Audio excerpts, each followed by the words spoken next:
மணலால் செஞ்ச ஒரு லிங்கம் தண்ணில கரையாம எப்படி இருக்கு? வாங்க அந்த ரகசியத்தை பார்க்கலாம். யோசிச்சு பாருங்க, தண்ணியில போட்ட மண்ணல் என்ன ஆகும்? சிம்பிள், கரைஞ்சு போயிடும் இல்லையா?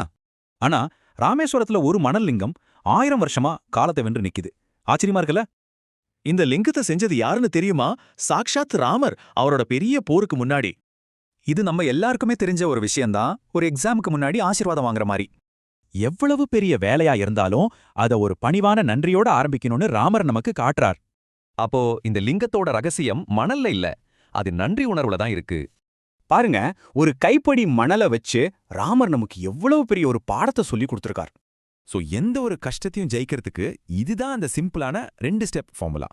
அதாவது நமக்கு கிடைக்கிற ஆசீர்வாதத்தை விட நாம முதல்ல காட்டுற நன்றி தான் ரொம்ப முக்கியம். அந்த மணல் லிங்கம் ஒரு தெய்வீக ரகசியம். ஆனா அது சொல்ற பாடம் ரொம்ப தெளிவு. இப்போ நீங்க சொல்லுங்க, எந்த பெரிய விஷயத்த நன்றியோட தொடங்க போறீங்க?